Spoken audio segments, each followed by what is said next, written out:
Hey everybody, welcome to Houdini Hangout. It's the 19th of February. Welcome to the stream. My name's Peter. I am going to host this evening, and usually most nights. Nobody else really hosts, so I guess I should just say I'm the host of the stream. Anyways, welcome. Hope you're having a great day, night, whatever time it may be, wherever you are. Hope your day's going well. Hey, hello. Sprawa, Code Doggo, welcome to the stream. Great to have everybody here.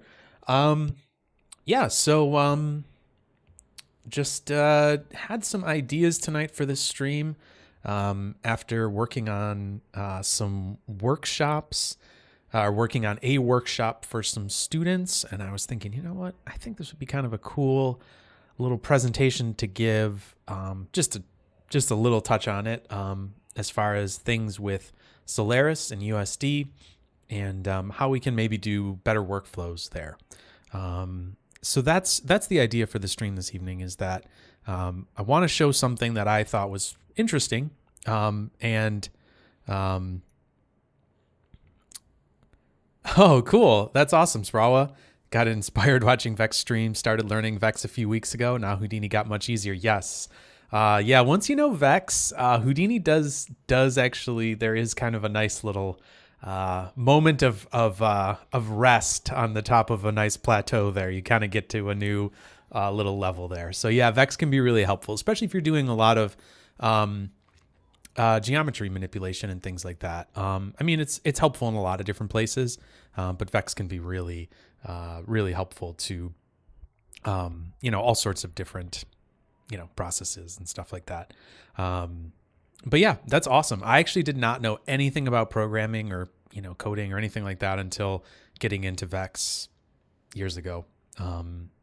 Probably in 2016, 2017, somewhere around there. And now I've been able to do some programming, and I can actually do some Python too now. So I'm like, hey, you can teach an old dog new tricks, apparently. That's the idea for this evening. We're going to look into some USD stuff. I get a lot of questions, on Discord, and just people in general. There's a lot of questions about, workflows and things like that. And how do I do this? And how do I do that? And, I think it's valid. It's fair. I mean, so much in Houdini was done through the object level for so many, or at least in regards to rendering, scene layout, rendering, things like that, was all done at the object level. And, Solaris was introduced, and now we have this, this context for working, with USD directly. And, it's just a different way of thinking. And, as I've worked with USD more and more, I think it kind of hits me in different ways that we're working with the scene description language, right? That the renderer is going to ingest. And so while most other implementations of different different renderers and things like that would ingest their own native file formats and things like that, USD is so different because you can just start rendering it, right? So you're in Solaris, especially, you're constantly making your USD. So there's never that translation step that you get at the end of, in rendering other scenes. Now, if you've always done really small scenes in, something like Arnold or Redshift or, Octane or whatever, that scene translation time may be small. It may not be necessarily a large process, but if you've made large scenes and worked on larger processes, that step can take a while. It can take 30 seconds to a minute, maybe sometimes, to translate a scene over and get your render started, because it's calculating all this stuff, making all these different references. Hey, Zach, welcome to the stream. So it's really, you're starting to think a little closer to the render engine than we traditionally do, right? And so that's what I think is so different and so kind of jarring, is that there's a little less there's flexibility in how you can lay your scene out and lay out your hierarchy. But when it comes to the setting things up as far as like from a technical standpoint, there can be some gotchas that can be hard to find sometimes. So, and good or bad, I think, I personally think that once you kind of start to see USD in a certain way, hey, welcome. Once you start to get an intuition for USD and how it works, I think it sort of unlocks itself a little bit more. So anyways, that's what we're going to be talking about tonight. Just a little bit of, my own thoughts ahead of time, as far as what I think about USD and things like that. I mean, I've been super heavily involved in it, and it's been a big part of what I've been doing for the past couple of years now. So anyways, so that's the idea. If you guys have any questions, thoughts, suggestions, anything like that, as we're going through examples or talking about whatever, please feel free to drop them in the chat.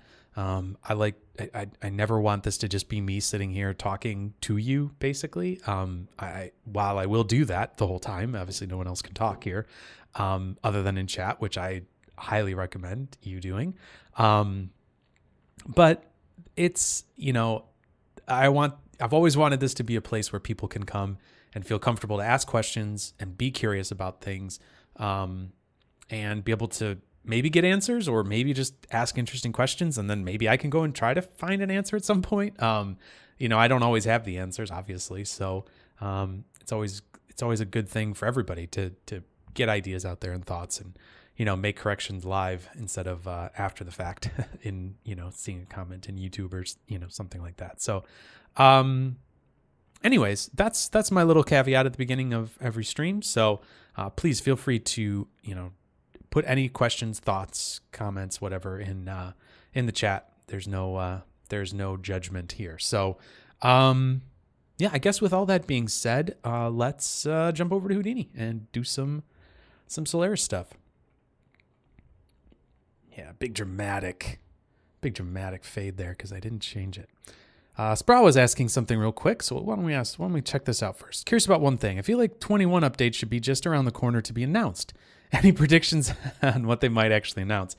I can't.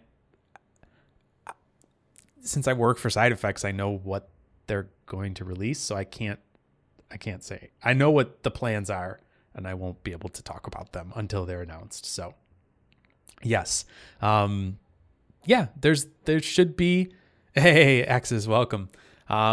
Yes, I think every year we do a release pretty much, so I wouldn't see any difference this year that there would be a release. So yeah, it's an interesting observation, and we'll see when anything gets announced in the future. Anyways, it is exciting. It's also really stressful because it's like I see what everybody's working on, and I also hear so many comments from the community. So I'm like, man, I hope we can deliver on stuff that makes people happy and makes things better for everyone. And like, I know that's what everybody's doing. So it's like, I'm always like, I'm nervous because I can't do anything about it, but I know about it's just weird. I have no control over anything. So it's always a little nerve wracking when new releases come out. I'm like, I hope people like any of this. So anyways, cool. So what I want to do is first show something that I was kind of playing around with, and maybe talk a little bit about bringing in a geometry that is really heavy into Solaris, and like what could be a better way of doing that, right? Like, or what could be a good way of doing that? What are your options? How can things be done? So. Oh, cool. Glimped had a question real quick too. Since I haven't started, I'll stop and take a look at this. I have a strange issue. I have a texture path attribute on primitives in my geo. Using a Material X image node, I tried text path. It works fine in V-Ray, but it's black in Karma. Well, because that wouldn't be that wouldn't be the syntax for doing that. What you would do instead is, I guess I can just show this real quick. That's a pretty easy question to answer. So why don't we do that? I'm just going to jump over to lops here. If you've never used this before, there's a little N. If you hit N, this little ring comes up and it can be an easy way to jump between different contexts. Actually, you know what? Oh yeah, let me hold down N for a second here. And I'm actually going to go back to objects because I'm actually going to just keep it here. So I'm just going to do a lop network right in object level. You can do this. This is fine. I'm just going to say Solaris just so we know where we are. And it gets a red color because it's render. Okay, so if you do a material library and you were talking about your texture path thing. So let's do a Karma material builder, right, to build our material. And if we go inside of this, we'll see we have our standard surface. Yep, exactly. Of different textures on different prims. Exactly. So if you had a different texture on each prim, I'm just going to, let's see here. Let's say, okay, let me do this. Let me just do a SOP create. We'll do a sphere with polygons. And I'll do a, can I do like a random, can I do this with a,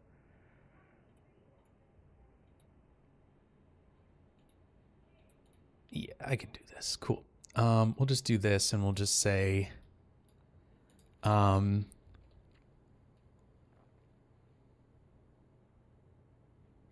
yeah, the geometry property value would be the one to use.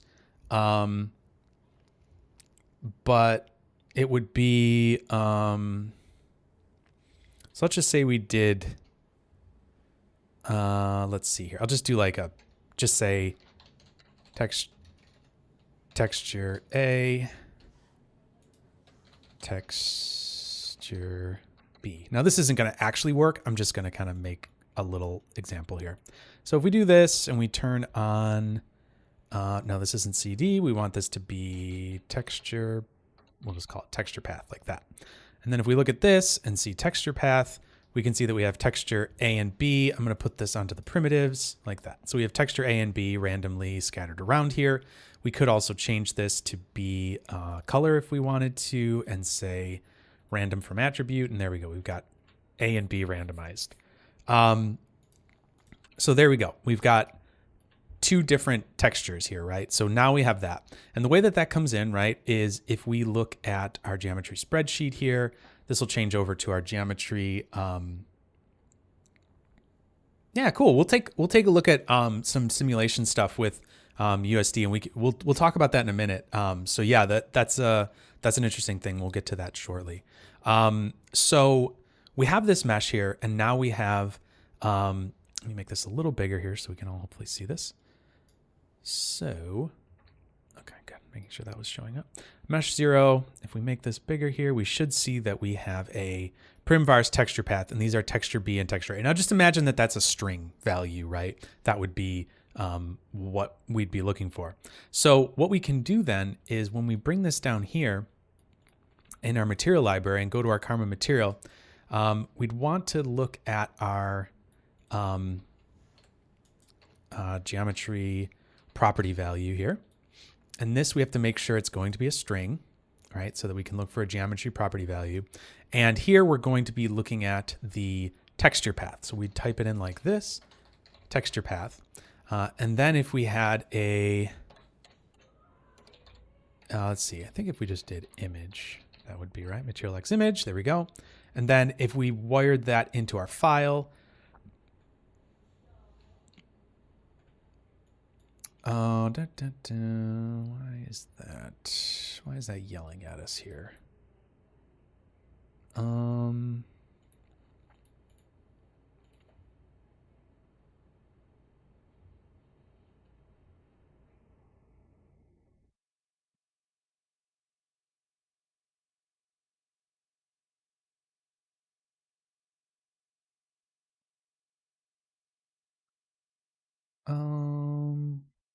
Would that not be working? That is really odd. That would be how I would go about doing that. So I don't understand. Why that? Oh, that's the error you get. Oh, that is really interesting. I don't think that should be the error, so let me just see something here.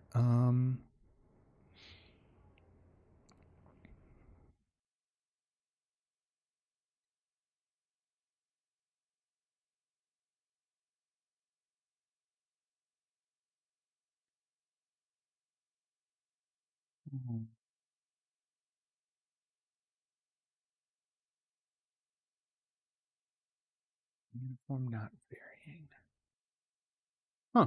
That's really strange. I'm not sure why that would be the case. So there is yeah, I'm not sure about that. Yeah, so I'm guessing the problem is that so here's what I'm seeing as the issue. And I'd have to get I'd have to ask about this. But you're getting this string here, and when you put this in, it doesn't really matter what it is, right? We could just say texture path again.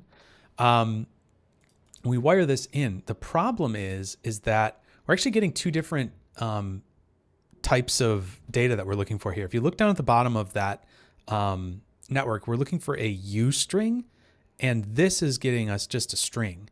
And why that's a U string, I am not sure. I almost wonder if that's an... Yeah, so the primvar, the USD primvar reader is a little different. Now this would work with Karma possibly. So let's see here. I don't think this will work either, but we can throw that in there. Yeah, it's going to give you the same error. And so the this is a good thing to keep in mind. The USD primvar reader is a USD node. Material X is a Material X node. So these are two different, they do the same functional thing, but if something's looking for Material X, it's going to prefer this one. And if you want to have a pure Material X workflow, you would use this one. They're basically the same thing. Now, why there's a mismatch in this, I am unsure of that. I don't understand why that would be the case. That seems a little odd. Why we're getting these as U strings, whereas like other things should just be strings. Like I don't understand why there would be a U string versus a string. So I'd have to ask about that. I'm not sure what the deal is with that, but I can certainly ask maybe tomorrow at work and see if anybody has this reason why you can't plug that in. So that's kind of strange.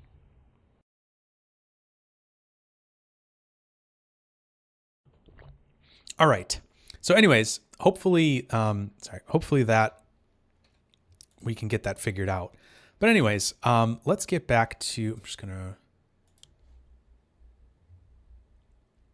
yeah. I'm not sure what a U-string value is. I'm honestly not sure. I'm not sure if that's like a different text encoding or something like that. Yeah, no problem. Glimped. If you want to reach out through the Discord server, well, I should just put this in here now. HoudiniHangout.com has a Discord invite if you'd like to join the Discord server. That might be a better place to just ask it as a reminder later after the stream or something like that. Just maybe throw a screenshot of what you're dealing with just so I can keep track of the question or whatever. It's also something too that you could certainly feel free to ask support about as to why that's not working, because that's a pretty valid question. And if it is a bug, that would certainly get the ball rolling as well. They're usually really quick in responding also. So anyways, let's set up a little cloth sim, and we're going to look at an interesting thing that I kind of ran into. You did. Okay, good to know. Good to know. I'll have to look for that. In one of our channels, you did? Must have missed that. Dun, dun, dun.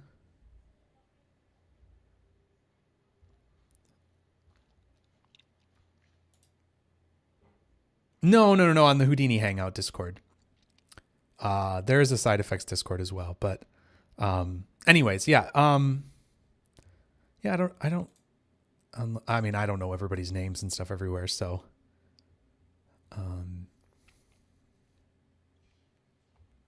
anyways, yeah, just ping me on there if you can make like a thread or something like that on your post and say, hey, this was me asking the question or whatever. Happy to take a look at that. Okay, so let's do a quick little cloth sim here. So we're just going to do something super nothing. We're not going to do anything crazy, but we're going to look at making it really heavy and how we can do stuff to kind of control this a little bit better. So let's do a sim cloth. We will take this. We'll do let's do a planar patch, and we'll do this in the XZ plane. Oh, cool. Awesome. Nice. Okay, so let's do this. We'll do, I don't know, we'll give it a little more resolution. Maybe like that. Cool. Also, we have these seams. So let's just grab one of these seams here. And that'll just create some points for us to be able to use. Let's do a vellum configure cloth. And now we have our cloth properties basically set up with primitives to kind of define the constraints between the points. And we're going to pin those points that we just made, the planar patch one left. It doesn't have to, this is obviously very, very simple. When we do that, you'll see that these are now representing the pins that are happening there. And so if we take this and we do a vellum solver, drop that onto it, give it a second to run the OpenCL kernel, then we should be able to hit play here, and it should basically just fall down and remain,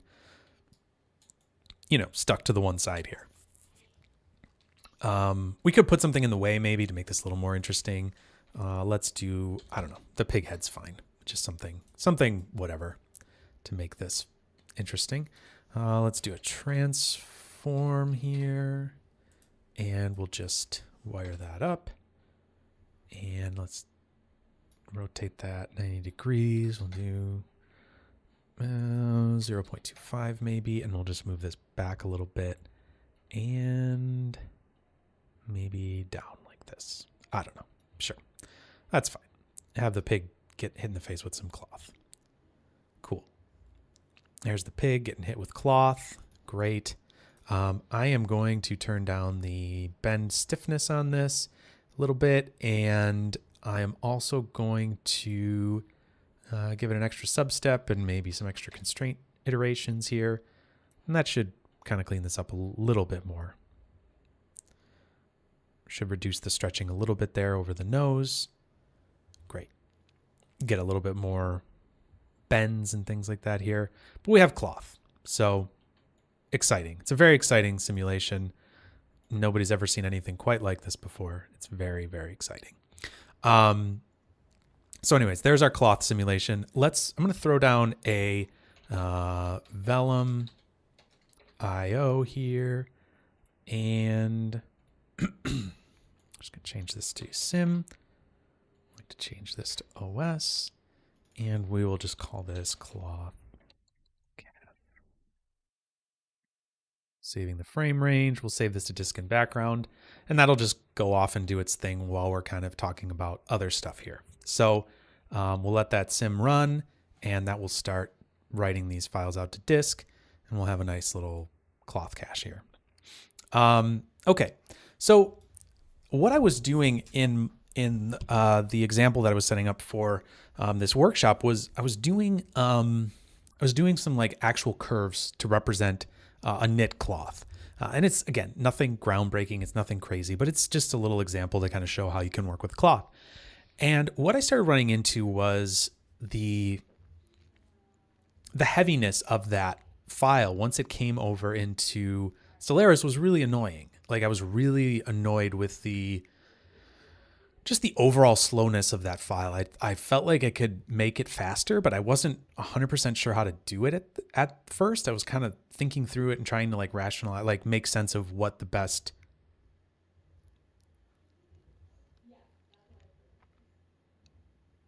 Oh, cool. There you go. Graham just posted something in there.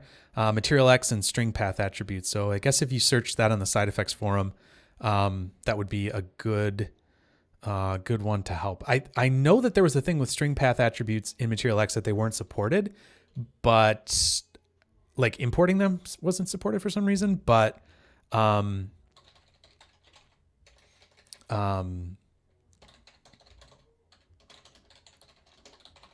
Let me just Google this. Yeah, this is from a couple years ago. I'm kind of curious if there's an update here.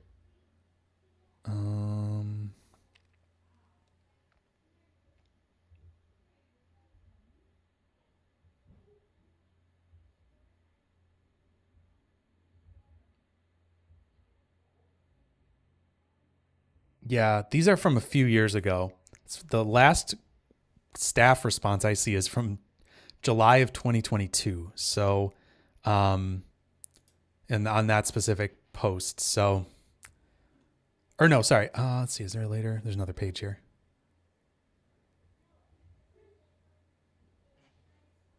Yeah. So, yeah, take a look at that. That might be helpful for you right now, but I do feel like there's been an update to that. But, anyways, we'll continue on here and posting and searching. Well, definitely support would be a great place to reach out as well. If you wanted to get a technical response like that, the support is really good and they should get back to you shortly. Okay, so we've got our cloth here. Now I'm going to do another node here, and I'm just going to do a really silly kind of cloth version. For the one I was doing before, I was doing actual loops of knit fabric and mapping them to the cloth using the UV space and all that kind of stuff. If you want a great tutorial for that, go check out Intagma. They have an amazing tutorial on how to do that, and it's really helpful, and it's basically the same exact concept I'm using. Here I'm just going to say geo, let's see, this isn't knit, this is, what is the name of that? Well, whatever. We'll just call it knit cloth. I can't think of the other words, so that's fine. Let's just say this is your actual cloth, and I'm just going to make this green because it's just going to be some geometry that we're going to be making. So let's do that. So in here, I'm just literally going to do this as dumb as possible. I'm just going to create a line. We're going to put this in the probably x-axis. Let's do that. So we'll do 1, 0 here, like so. And the origin will be at negative 0.5. And then we'll do the other z origin at negative 0.5. All right. And I'm just going to basically make a grid of curves here, more or less. Now this only has a couple points on it. So let's give this, I don't know, 100 points along it. Sure. That's probably reasonable. Let's just do a duplicate. And I'm just going to make, let's see here. Let's do 100 copies of it. And we'll do those at, oops, not in that. We're going to do it in the X. We'll do it at 0.1. And actually, we need 101. There we go. This is actually probably not going to be all that heavy, so I'm going to just adjust this a little bit more. We'll do this as 200 points, and then I'm going to do 201 copies of this, and change this to be half that length, like so. And that's pretty good now. Now we've got 40,000 points here. And what I'm going to do also is I'm just going to duplicate this as well and just rotate it 90 degrees. Should be easy enough to do. We're going to rotate it around this. I can just do it here. I can hold down Control, snap it like so, and now we've got this, mesh that is like thus. It's interesting. Yeah, I didn't do that in a very reasonable manner here. This could, obviously this isn't exactly correct, but whatever. It's fine. It's something to have. Let's see here. I could actually do maybe 201. Would that line up in a grid? It would. So let's do 401 so that we've got a little more resolution there. How many points does that give us? 161,000. Gosh, that's actually not even really that many. Okay, I'm just going to say null, and we're going to say out knit or something like that. Color like that. Okay, so for right now, that'll be good. We can always up this if it feels like it's not even going slow enough. I think the one I had was like 8 million points. So actually, you know what? Let me do this. We'll do 1,001 like that. Okay, that's 402,000. That's at least a little more something. Great. And then let's do another geometry node here, and we'll just say sim knit to cloth like this. And we'll just show that this is a kind of post sim thing. And let's just do object merges to get those both in here. So we've got our cloth. I'm going to make a null down here to get this cloth out like so. And we'll say cloth sim. And make another one here just to get the rest cloth. We'll call this, because we can just point deform these and that should work fine. Doing the UV coordinates is better, but there's no reason to like set that up. A point deform should be just fine here.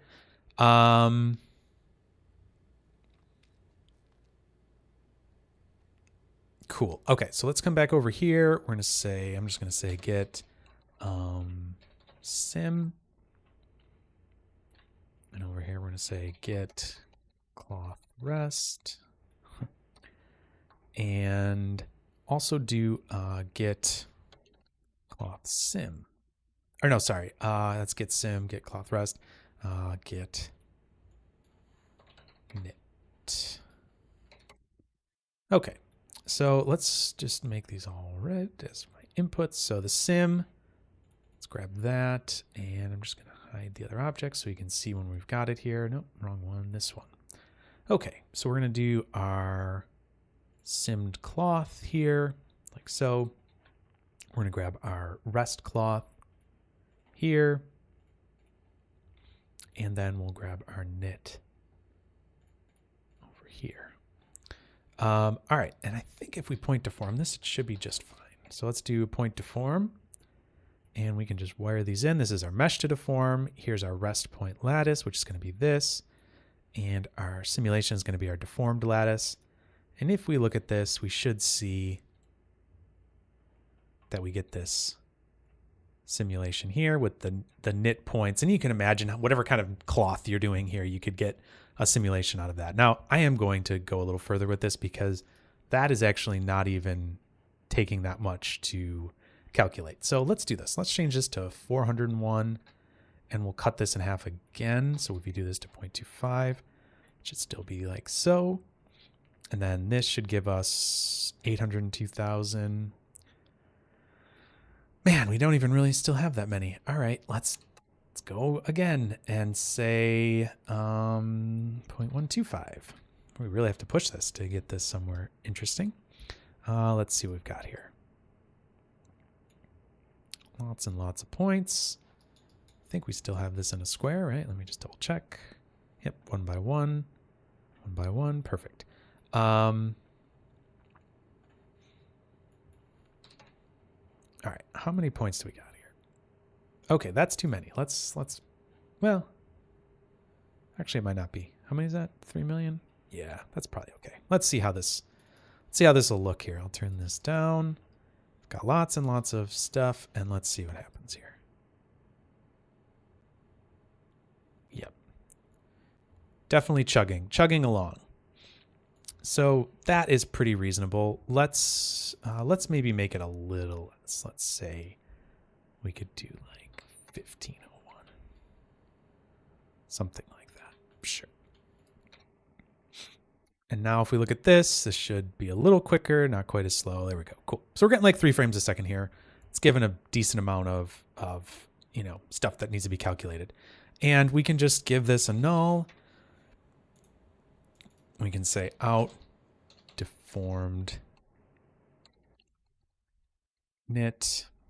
I can't think of what the actual term for that type of cloth is where there's just lines going over top of it. It's not knit. It's the other one. What is it?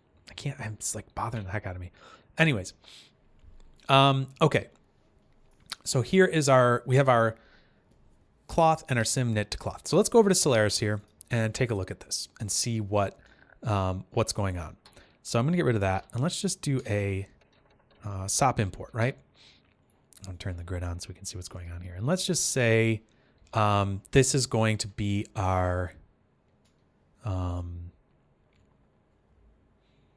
let's say we're bringing in our sim.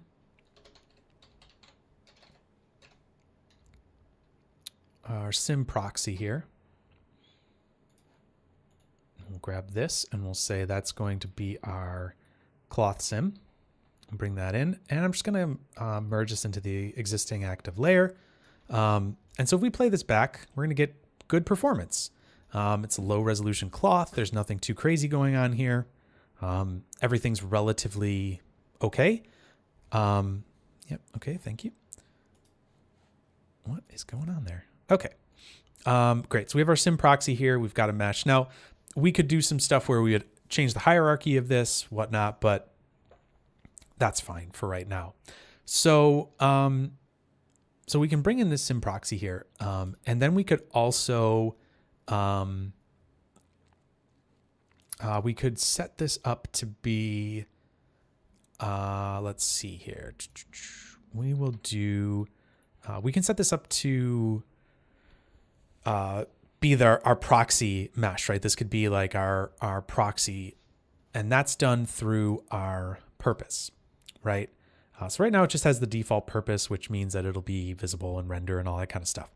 But we do have two purposes that we can work with here, at least proxy and render. Those are our two purposes. And so we could do a configure primitive,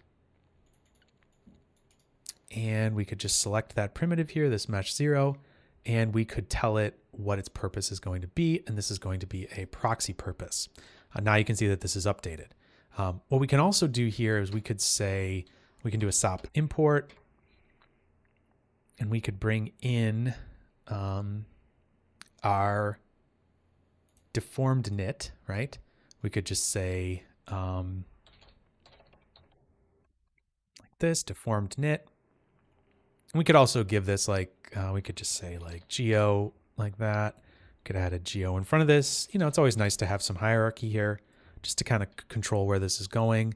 I'm going to merge this into the existing layer, and there's our deformed knit, right? And this is going to obviously be really slow to play back, and it's going to have thickness to it. That's actually what we're seeing here. This is like the visualization of the ribbons of it. And if we go into our geometry handling here, we can change the missing width of this down a bit and get some actual like geometry that'll better represent this. So we can bring that way down, and now we have like, you know, oriented ribbons on those. So we can sort of see that there's two different things there. And then let's grab another configure primitive here. We'll just wire this in, and we'll just do this for the curve on the knit here. We can say render.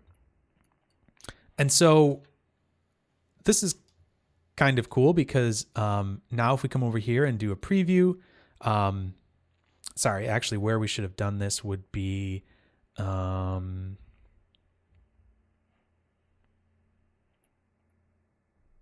right, this one's actually not doing that. So this, we should just need to rename that because that's geo. So there's our geo deformed knit, cool. And let's do our final render preview, okay. So what we should be having now, and why is this not showing up? Let me just double check if this is just a viewport thing. It does look like that it was just a viewport thing. Okay, so here's our mesh, right? If we're in our, I just reset it with the labs thing. If we're in here, we're seeing our preview, we see the mesh. If we come over here to final render, we're now seeing that lattice of geometry, basically, our curves. And so if we go back to preview and hit play, we would expect probably to have a good performance, right? That was kind of what I was thinking, like, oh, this should work just fine. Like, why would, if we're not looking at that render, why are we getting this bad performance here? And the answer is surprisingly straightforward. It's actually something that's not a real red flag in standard Houdini. And it's this little green icon right here. It's our time dependent. And the reason for that is in Solaris, when we're importing, we have to remember that we're actually translating this into this USD world, right? And so in this case, we actually have to do that translation on every frame to bring over this SOP import geometry, the deformed, so the proxy, the deformed knit, and then all these configure primitives and stuff. And USD doesn't love doing things again and again and again and rebuilding the scene graph and rebuilding these files constantly. Hey, Carlos, welcome. Or good night. I guess you must be leaving. Well, good seeing you, or hearing from you. So anyways, so that's kind of our problem here. And there's a few different ways that we could go about doing this, right? We could just write this out to disk at this point, and call it good, right? But I think it's actually kind of interesting to not even have to worry about going into Solaris yet and get a little bit of a better performance when you're importing things. Now, I never really did this before, but I'm actually thinking it's more of a viable workflow than I kind of had ever thought. It is really nice to have opposite side of the earth. Well, that is mind-boggling that you're watching, and yeah, have a good one. Glad to hear you got to see the beginning of the stream. So this is something that I normally would not have done, but in this case, I find it to be really, really helpful, I think. So we'll take a step back and look at maybe a better way of doing this. And I think that there might even be a better way to do this in like our object context and SOPs. So we have our geometry here. Let's see here. We can turn this off. We can have that on. Okay. So we have our two geometries in here, right? We can see them showing up. Just going to minimize or just turn those off in the viewport so we're not dealing with those. Let me make sure we're somewhat in the right spot. There we go. Cool. So instead of this, let's put a geometry down. And let's just say this is going to be our render geometry. We're going to export it, but we're just going to call it render. And we're going to just say render cloth, maybe asset. I don't know, whatever you want to call it. So here is our render asset that we're going to build. And what I'm going to do is I'm going to do a couple object merges in here, and I'm going to get that, the cloth sim again. This is going to be our proxy. We're going to say get cloth sim, and then we're going to say get deformed knit. And so now we've got both of these things, and we can kind of make this, we can make this into a little bit of an asset for ourselves here. So what Houdini does when you're importing stuff into Solaris, you can actually find this, I believe, if you go to the help card here, open this up, and we should see here how SOP import works. So here's this, it talks about, a whole bunch of different things. There's lots of different things that we can set up here. We can set up hierarchy. We can set up materials. We can do stuff with volumes, all sorts of different things here. The thing that I find really interesting about this is some of these special SOP attributes. And the one that we're going to use here is this USD purpose. So that is going to allow us to do a lot of the stuff we're doing right here, just with attributes being imported. So let's come back over here, and let's do a few things. So I'm going to do an attribute delete first of all here. This is something else that is probably not super obvious, but when we import this geometry here, we are importing with the curves here. With the mesh, we're actually importing a ton of primvars. Now it's still perfectly fine speed-wise, but there's no reason to import them. It's just extra data for really no reason. And it's not even on the curves, actually. I was thinking that was on the curves, but it's only on the cloth, or on the geometry. So we can just attribute delete this. We can delete non-select and just keep the stuff we want, maybe like position, velocity, I don't know, p-scale, I guess. That's probably enough. Is there anything else we need here? I don't think so. Nope. So that's fine. Just a few attributes here. We've got our groups still if we want to use those. And let's name this. Let's just say we can give it a name first of all, and just do something like, we could say, maybe you can call this proxy mesh. And let's just copy this over here. We'll use the name as well, and we can just say render curves, like so. And we could also check our work too if we wanted to, right? We could do something a little different here. So we could grab another SOP import, all right? And if we come back up over to here and just merge these together, oops, sorry, that's the wrong one. Just trying to shift click there. Hold down Alt for a merge, and we just do an output here, or do a null here. Just to reference this, we can just say out cloth asset, like so. We could use this to just kind of check our work, right? Because ultimately I want to actually save this to disk. But let's look at this first. So we can go up here, we can check out cloth asset.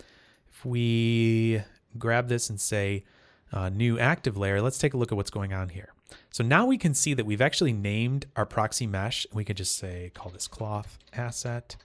And we could also give it this little /geo in front of it.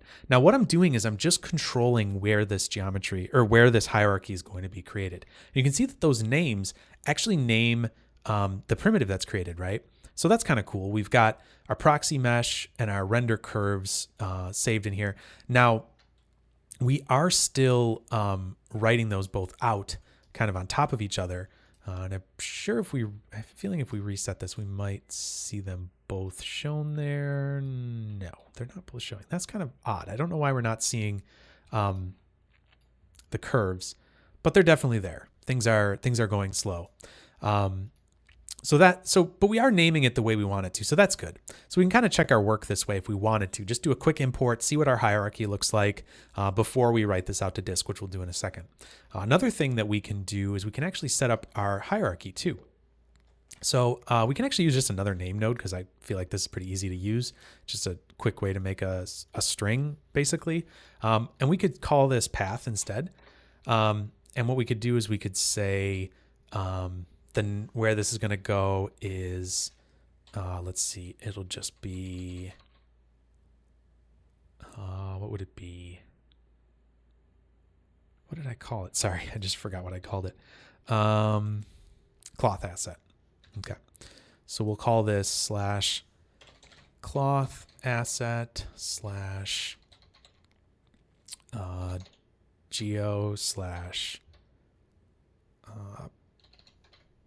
/ proxy /proxy.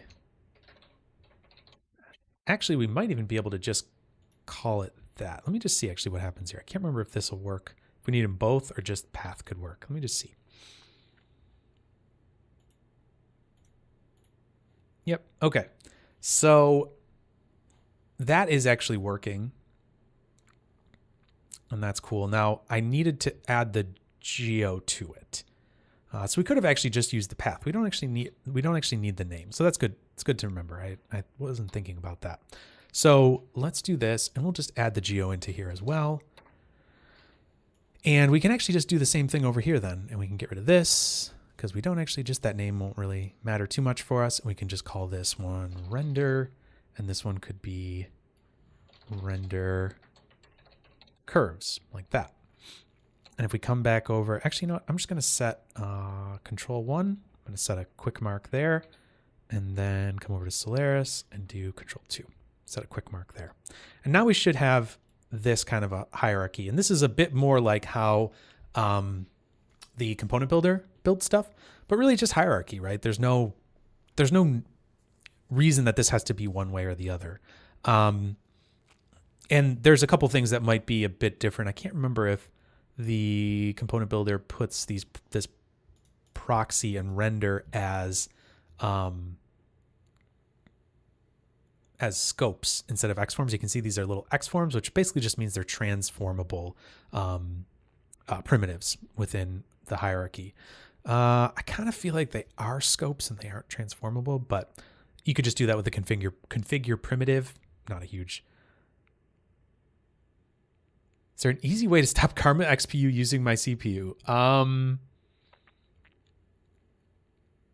Not that I know. I've never tried to do that. Is there a reason why you need that? I think there's a way to limit the number of cores that Houdini uses and keeps them free if you're trying to not use up all your cores or something like that. So yeah, I'm not sure why you would want to do that for rendering. I feel like it's a benefit, but I'm not sure. Haven't really asked that one before. Okay, so anyways, this is working here, and that's great. And then if we come back over here, we can grab, we can actually just add another name in here. And this one we can do, instead of name, we can use USD purpose. And this is actually going to write the purpose to that, right? And so we can say the name here, the text that we want for this is going to be, or the string that we want is going to be proxy. And then we can just copy this over here. We know that this one is going to be render. And now when we come back over to Solaris, if I hit my quick mark, we should see that, yep, sure enough, this is set to proxy, this is set to render. And if we threw this into, well, let's just add like a physical sky or something just to get quick visibility here. I'll turn that off, I'll turn this off. And if we render this, we should see, I'll just do it with my CPU since I'm probably using the GPU for a couple things. Geometry handling, why is that not showing up?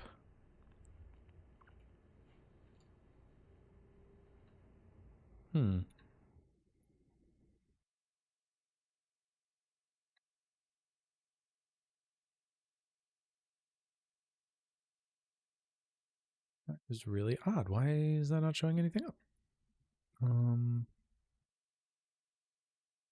Okay, that's the preview surface. Huh. I am not sure why that's not showing anything. That is really odd.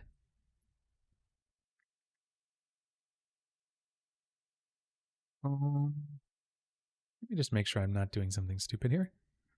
Those are actually curves, right? Yes. Oh, there we go.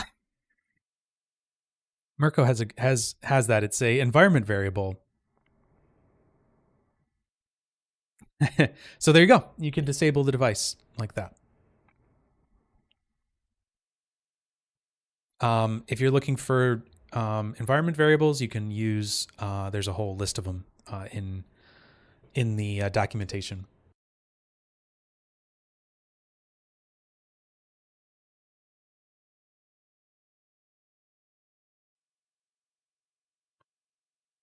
Okay. It doesn't look like I'm doing anything stupid here, so why are we getting this? That's our cloth offset. That's looking right.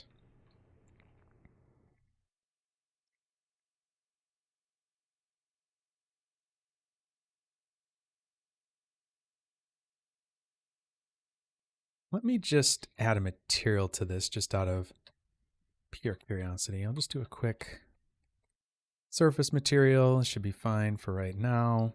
And we'll just add it. We'll just assign that to cloth asset. Throw that in the material path there. Let's see. Let's throw it into XPU. Is that working? So weird.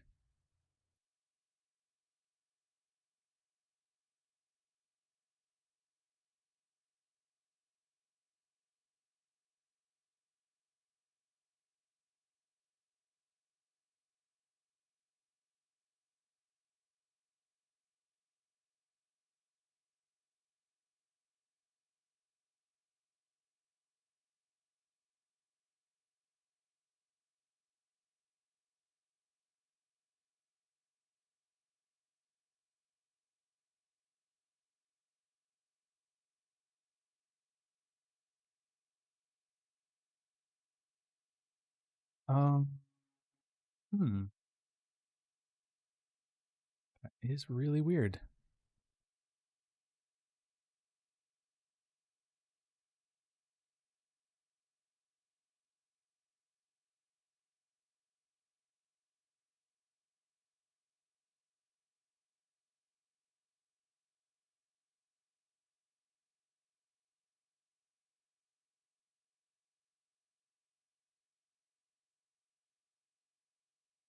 I am not sure why that's doing that.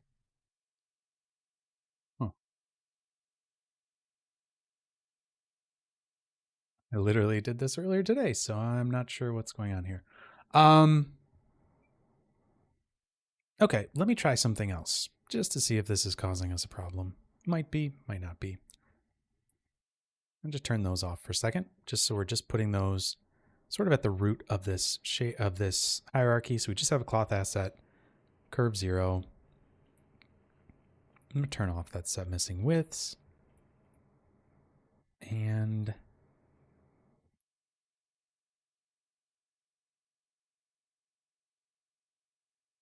huh.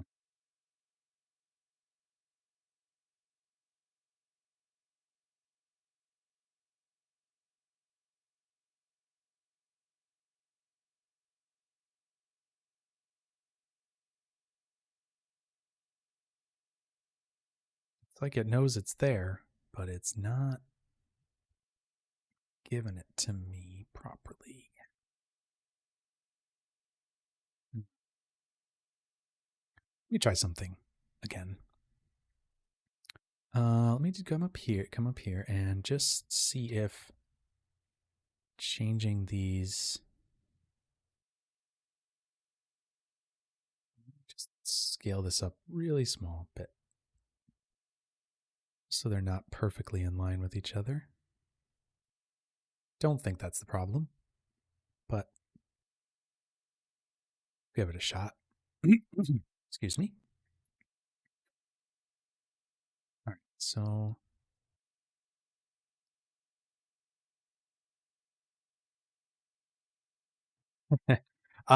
yeah, a lot of studios are using USD today currently, yes, for sure. I would say all of the large studios have transitioned over to it, and smaller studios are in the process of it. Now, why this isn't rendering, I don't know. Curious if what Storm will do.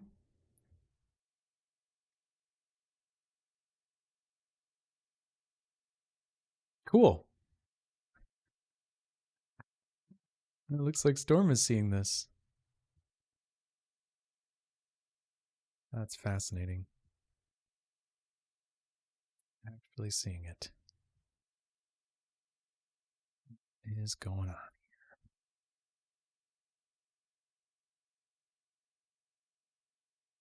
Interesting.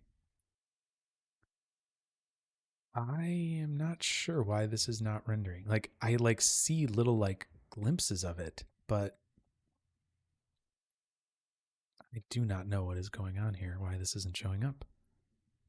Hmm.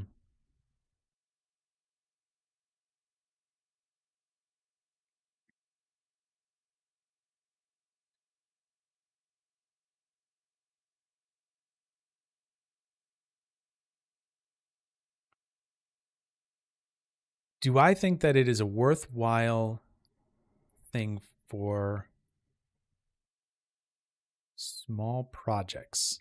Well, what you're looking at right now is certainly not showing that it is worthwhile, but I actually don't even know what's happening here.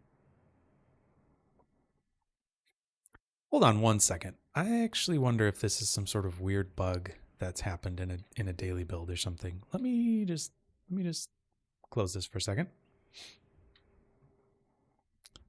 Talk amongst yourselves for a moment. I'm just going to open up the last production build and just see if this works any better in there, because I don't understand why that would be the case. Well, why this is working the way it is. It should literally work almost, it should just work basically. yeah, do I still think it's a worthwhile workflow for small, quick projects? I don't think that USD, like thinking about USD from the ground up, is necessarily good for small projects. I think working in Solaris is great for small projects as opposed to trying to do things in object level. I think it's gotten way better recently, and I personally think that all of the tools and things like that in there are a lot easier to use than they are in the object level, like the instancing tools and things like that. Now, there is some USD stuff that you have to use to be able to, or at least kind of slightly know about to be able to use it. But rendering unless you're getting into like big projects, Solaris isn't really that complicated. You basically bring your stuff in. Like what I'm talking about right now is for super heavy stuff. Like we're talking about threads that are going to have millions and millions of points and all that kind of stuff, but not just a cloth with a texture on it, right? So it really does depend on what you just, say is a small, quick project. If a man versus machine project, for Nike is a small, quick project, I think, yes, definitely there would be some benefits to have from that. But you will have to know more about USD because you're actually getting into heavier and heavier things. It's all kind of depending on how it is that you define these things. All right, I'm back up here. Let's get back over to this real quick and just see what is happening here. I'm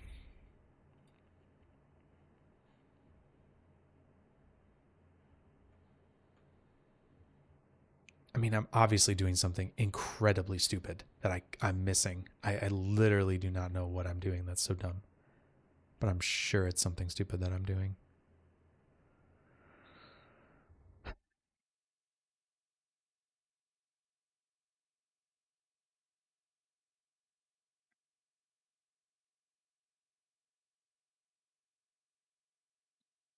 Like I said, I literally have this working in another project, and I don't know, like, that I was working on for way more complicated. Like I said, it's like 8 million points and all this stuff, and I literally imported the loops, and it just worked. So what am I doing wrong here? Let me just check and see. Is this in some format that I'm not thinking it should be in? Polygons.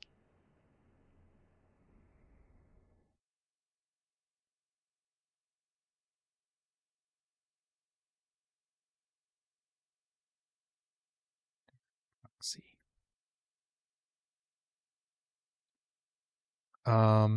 Good Lad asked a question: Is Houdini going to be a powerhouse where studios use it for every part of the pipeline? Nuke is expensive. Be nice to stop paying for that. Listen, that's Houdini's not going to be replacing Nuke anytime soon. So let's just say that first and foremost. But I think certainly like people really enjoy using Houdini for a lot of things. So is it something that'll see more adoption in more parts of the pipeline? I think it already is happening. So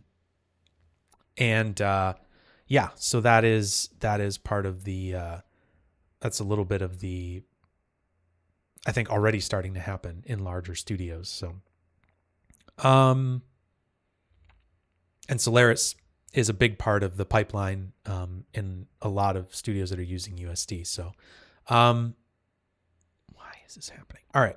Well, let's just see if this is just something I did dumb with the import. So let's do this. Let's do a USD export. I usually don't use this, but the reason I normally don't use this is because I'm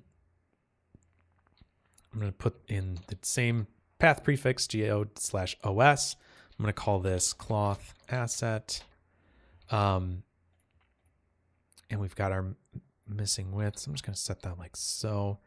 And let's actually save this to disk. Now we could do this in Solaris as well, but let's just do it from here. I think this is totally fine. We'll just render our frame range here.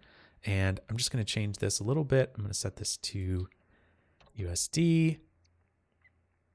And we'll just change it to be like that. And I'm going to save this to disk. This will take a second. It's going to write out all these these frames and things like that. Should maybe take, I don't know, a minute maybe to do all this, depending on what it is we do. So Ruben was asking a question about motion blur on liquids. And the error you get is that point topology changes each frame. Yes, that makes sense because you're meshing a liquid, like you're resurfacing at every frame. What I would recommend for that is instead of trying to do any type of like deformation motion blur, I would use the point velocity blur, and that should be much easier to work with, right? Like that should give you a stable velocity blur through each frame, right? It should give you the motion blur that you need. So that's just really kind of controlling what kind of a blur is being used on your geometry. So I would use a velocity blur instead of the deformation blur. All right, so this is writing this out. It's going to be a decently large file size, honestly. But what's really going to be interesting, I think, about this, and I'm really hoping these curves come in because otherwise I'm absolutely stumped as to what in the world is happening, because this is like a way simpler process than what I was doing before. Something to note with writing out USD data is that it has to actually keep the whole thing in memory to be able to then write it to disk. So it is kind of an interesting process, like writing USD to disk, because it's actually writing out all these frames of data. And I talk a little bit in some of my course stuff about USD, about if you wanted individual files, how you would do that. So here's our cloth asset. It is 6 gigs because it's a ton of points and things like that. I mean, if you want to turn the point count down for yourself, if you're playing around with this, feel free. It's going to be a big file. A lot of people get frustrated with USD because they're like, why are the files so big? It's like, well, that is the one thing. That is the one thing that most studios have space to burn, is the file size. So you have to realize that that's not what they were optimizing USD for. So, all right. So what we're going to do is we're going to sublayer in that file. So let's sublayer in USD cloth asset. Please show up curves. Like, seriously, it's so annoying. Of course not. Of course they're not showing up. But this is the playback performance we should expect from this. I wonder if the problem is that they are okay. Let me try one more thing actually here. Sorry. I'm going to come back in here. I'm going to do a material library. I'm going to do a Karma material builder. I'm just curious if I do like a hair. Karma hair node here. I'm just curious if this will render. It's not what I want, but let me just see if this will work. I'm going to assign it. Let's open this up.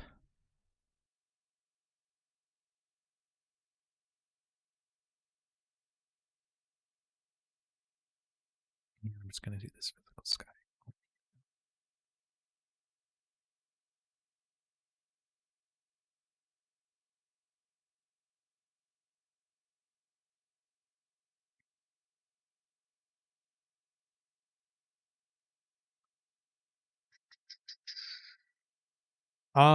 So Tolia, that is an interesting distinction. USDC is not lighter than USD all the time. USD can be the ASCII version, or it can be a binary version or the crate version. So USD is flexible, the actual file type. It can represent either or, and you can actually convert between them using some command line stuff. However, USDC is always going to be the binary representation, and USDA is always going to be the ASCII or text representation. So if you write just a standard USD file and don't tell it to write an ASCII file, it will write USDC data. It will write a binary file. So that's why that is going to be a smaller file size. If I wrote that same file as like a USDA, it would be like hundreds of gigs. Or no, sorry. No, it would be bigger. I was actually thinking of something where I was looking at deduplication of data. USDC actually, or USD in the binary format always deduplicates data. I found that out recently, but So is instancing in Solaris faster than pack and instance or something like Redshift proxies on the object level? It's probably not faster than the Redshift proxies on the object level. I wouldn't say that it's faster, but there could be a lot more flexibility with it than using the Redshift proxies, because it's something that's in, like, instancing is inbuilt in USD. So it could very easily be a lot faster, or it could be a lot more flexible. Let me just look at this here. Am I just doing something really dumb here that I'm not thinking of? This.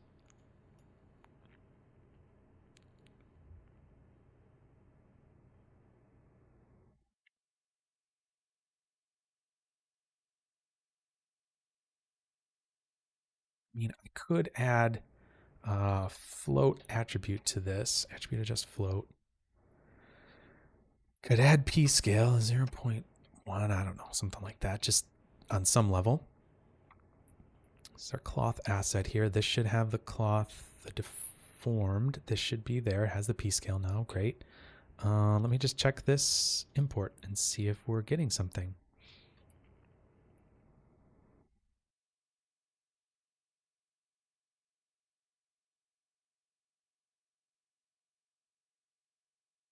So that's really interesting, because we have this set missing widths. It's almost like it wasn't setting the width.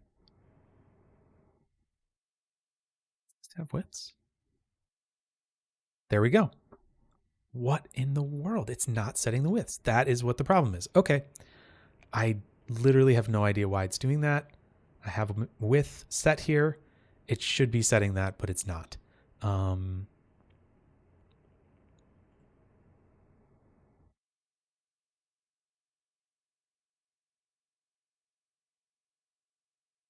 Is it because, oh my gosh. Sorry. That's why. So I was feeding in the P scale here. Oh my gosh. That is so stupid. Okay, so I figured out what it was.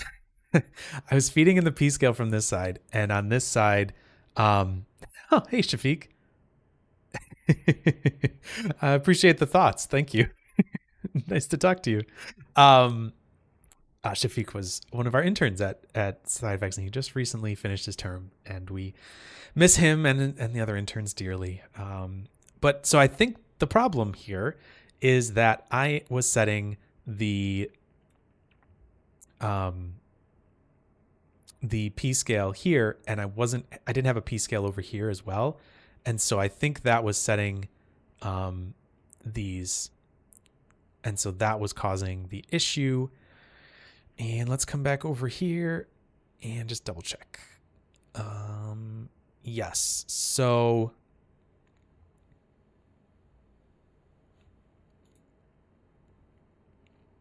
yes, that was exactly what the problem was. Let me just come up here. I'm just going to change this P scale to be 0.01. I should have just set that. That should have been my default to do. No idea why I didn't do that. Let's see here. Here is our cloth asset. We have, just copy this over. There we go. We have that's the render. And if I zoom in, we should probably see that there are a bunch of, I'm going to change this to CPU so we don't have to compile. Optics, we should see that there's a ton of little lines and stuff here. And honestly, that should probably even be smaller. There we go. Hooray. We have something. Jeez. Okay. All right, folks. We've got something going on here. So now we've got our render. We've got our preview. All is right with the world. I am going to rewrite this. What is that? One. Yep. I'm going to rewrite this back out to disk. We're going to export this. Let me just come up here and make sure that we're not reading this in anymore. Just going to delete there. So there can be some weirdness over if you can write things out to disk or not. So I'm just going to save this out. Hopefully this will write out just fine.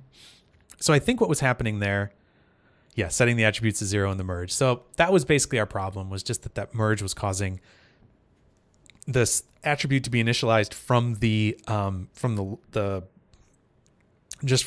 individual curves, and that was causing us to have a 0 written there. And so it was saying make the missing widths, you know, I was telling it in this USD export here to set the missing widths to 0.001. Well, there were no missing widths because the widths were set to 0. Widths is p scale, right? So that is a conversion into USD. We take p scale, convert it to widths. We take UV, convert it to ST. These are things that were created by Pixar. It's nothing that Side Effects is doing. We're just going by what the USD specs, you know, represent. So Good Lad was asking, why is it so hard to get caustics to work in Karma? I am not great with rendering. So I am actually in the process of getting into rendering stuff for courses and stuff like that over the path of this year. But I actually don't know a ton about rendering caustics. I've never even really done that. Most of my jobs have never been rendering in general. So I don't really know. So I can't really give you a great answer to that. So sorry, I don't have a good answer to that. Certainly there's some documentation. If you look at the Karma user guide, I would recommend taking a look at that. And that you can find that through the help document. I can actually show you that. And there's probably some stuff in there about caustics. I would venture a bet that would be in there. So let me just actually pull that up. So it's in the help documents. There we go.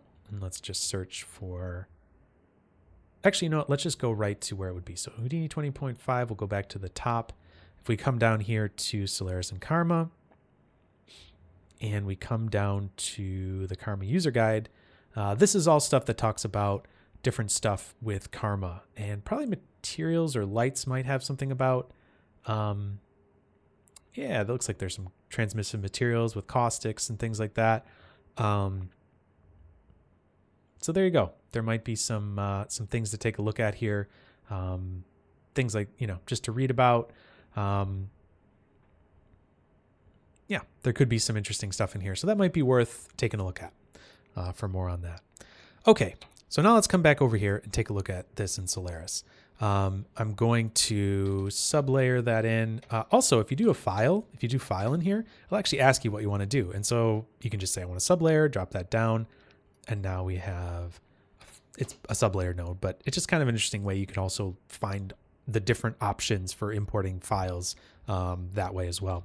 So let's do this cloth asset. It doesn't matter what we name this one because this is a sublayer.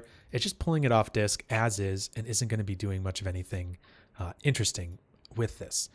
We come down to our physical sky here. We can actually take out this material library because that won't really matter.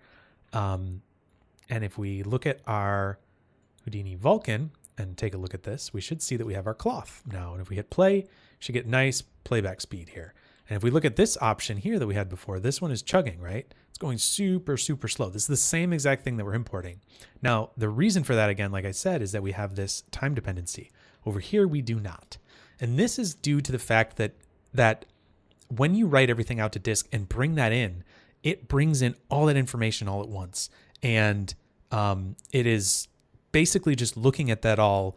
It's actually kind of, if you've ever used motion clips with KineFX, it's kind of a similar concept where we take the time out of the process almost, where we're looking at all of the time steps almost at once and telling USD, okay, this is all just memory now. This is all just going to load this into, kind of into RAM or whatever. And we'll draw that out as we need to and kind of define the different frames of what's going to be happening here. But we're giving all of that information up front as one file, right? And that's why it's way more efficient. And so we can bring this in and play this back, and it's going to play at 24 frames a second. I mean, obviously we turn this off, it's going to play even faster.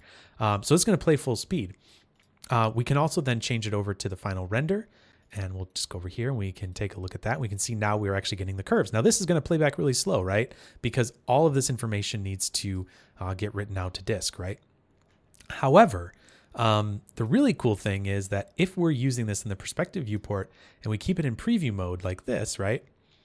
When we come over to our Karma CPU, now this, I think these actually remember which ones they're in. So we can put this into final render.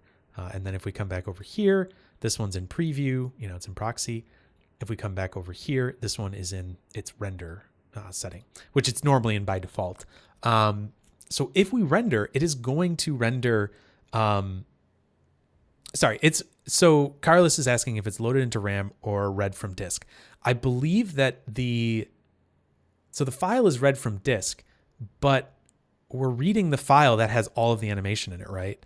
So I'm not exactly sure on the low level side of it, but it has access to all that information. Sorry, I shouldn't be speaking so definitively on that because I'm not 100% sure on how that works. But basically the idea is that we have all of this data ready to go, basically. So I can jump over here and it's basically just going to reread that frame and start rendering it, right? So we aren't having to deal with, now what the heck happened there?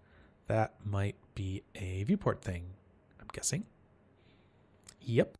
Why is it doing that? That is so annoying. Okay, there we go. See here, we can just kind of jump around, and yeah, we can't play it back, but we can jump to really any frame, and it's going to play this back. It's going to just start loading and rendering. Like there's barely a second of time where it has to load all of that data in. And it's not, as far as I know, it's not rereading that file from disk. So let me bring up my task manager and take a look at this and see if I'm getting any hits on my hard drive as I do that. So let's see. Yep. Okay. So there is some sort of small hit to my hard drive, it looks like. It seems delayed though from when I do it. So it's kind of interesting. So I'm just looking at it here and it is a little delayed from the, yeah. So it might have it might have two things. It might have some caching from that file and then it might load more data from that file, right? So it might be a mix. There's probably a mix there, I bet. I bet you some of it's loaded into RAM and some of it is being read from disk, right? But what basically we're telling USD is what we're expecting for this file across the whole range of our timeline, right? So that is the kind of benefit to saving these files to disk. Now we could do the exact same thing by taking this cloth asset here and writing that to disk. That would be you could do a USD ROP right here, and that would be perfectly valid too. I mean, you could put that in there, and that's going to write your cloth asset that you're importing there right to disk. So there's many ways to do this, just like everything in Houdini. There's so many different options. So it's kind of up to you what makes the most sense, what works for you. If you have multiple files that you want to write out, you can also use configure layer. This has the option to set a save path kind of as you go along and then starting new layers. Layers are just files in USD, so we can add in new layers as we go along. And so we could say this is maybe our geo layer right here, start a new layer. Then we could come down here and maybe say that this is our, I don't know, something like, so this could be our geo layer. This could be our look dev layer, maybe, and this could be our, sorry, didn't mean to put two of those in there. Pull this down like this, and we could just call this lighting like that. And if these all had save paths that were like this, just grab that, paste it over here, change this to $OS like that, and I can just copy and paste that down this here. Should have just made one first, but oh well, here we are. So in this case, this will actually write out multiple layers for us. And if we put the USD ROP down at the end and said something like, we'll just call this cloth scene, something like that. And did the same thing here and did USD. If we hit save on this, this is actually going to save these all out into different pieces for us. And basically write these things all to disk separately. Now, we only did the current frame, so that's fine. We don't need to see all the different frames. But what we should have here is now we have geo, lighting, look dev, and then our cloth scene. Now this is just one frame of it, but this geo is going to contain all of the geometry layer here, or geometry info, and then we start a new layer. Then we come down here, we write all of this information, and then we start a new layer. And when we start those new layers, we're able to we're able to basically say we want to write these all as different files on disk, and then we can kind of trigger those all with a USD ROP at the very end, and that's just going to kind of have one file that will load all this information back in. So this one file will actually read in all of these other files to them. We can actually see that pretty easily by changing this to a USDA, saving this to disk, and we could actually open this up and take a look at it. Now, I've done this before a little bit, and we've talked about this a little bit, but what we'll see here is that this is just basically layering in these multiple things here. The lighting.usd, I'll make this a little larger so you can see it. We have lighting.usd that's being loaded, lookdev.usd, and geo. And those are being layered on top of each other from bottom to top, just like it would be in something like Photoshop, After Effects, whatever. Most layered things go bottom to top. So those are our sub layers coming in. And this is all that's written in that USDA file, just a few lines of text. So this is perfectly legitimate to have as a human readable file, allows you to be able to see what files are being loaded. Good Lad was asking if it's a hotkey to restart the render. There is a restart render. I don't think there's a hotkey for it, but I think if you went into the edit hotkeys, you probably could find one that would be a restart render. You could probably do that. I don't know exactly what that would be. But I think that might do it. I don't know. You'd have to maybe look through it a little bit. There's probably a way that you could set that up, but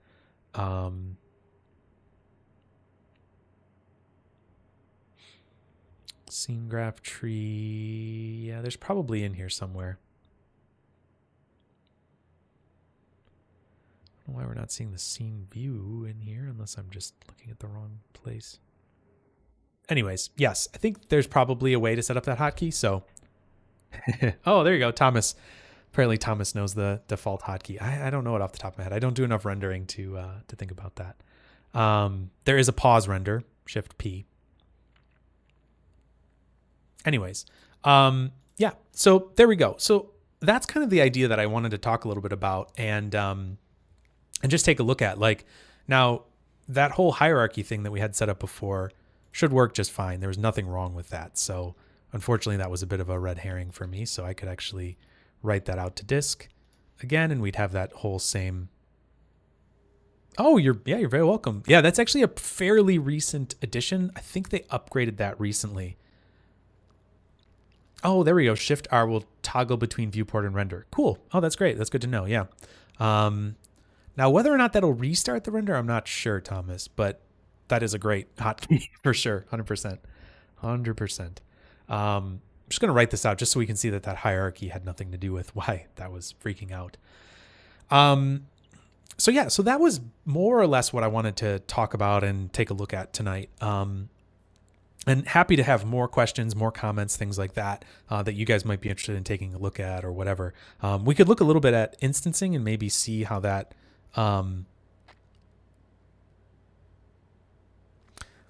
it's the same as manually switching to OpenGL Vulkan and back to render. So it should, yeah. As long as if you change the viewport, yeah, it will restart it for sure. Yes, definitely. I think if you just switch back to it, it might continue in the. I've done that. I've seen that before, where it like finishes up the render if you don't do anything and just switch the viewers. And if you switch back, it's like already rendered still. So I think it doesn't flush the like memory unless you do something to like restart everything, right? So yeah, I'm sure most of the time that would be the actual situation that's happening. Sorry about this. I don't know why this is flipping over like this. I have a feeling it's due to my my GPU running incredibly high right now, and I'm super frustrated by that. Not sure what the deal is there. Anyways, so let me come back over here. We'll reload this in Solaris. We reload oh, it's already reloaded. Look at that. We've got all our hierarchy there, and it's all being respected. If we come down here and change this to our preview, we should have the exact same speed, just like we had before. Great. Amazing cloth simulation. Really great. Yeah, so let's see here. If we did Shift R, there we go. We come back. Yeah, so it actually does hold on to the memory of it basically. But if we probably if we change the viewport here and then did Shift R, it's gonna have to restart it. So it's sort of both. Yeah, like so there. If we come over here and then back.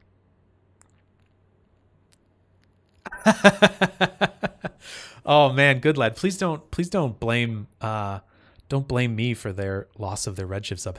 It is kind of funny. I think I've said that on the stream before. I actually was going to get a Redshift license, and then right when I started this stream, just because I was like, it's probably the most common thing that people will be asking about rendering in, and so I was like, well, I might as well get started with it.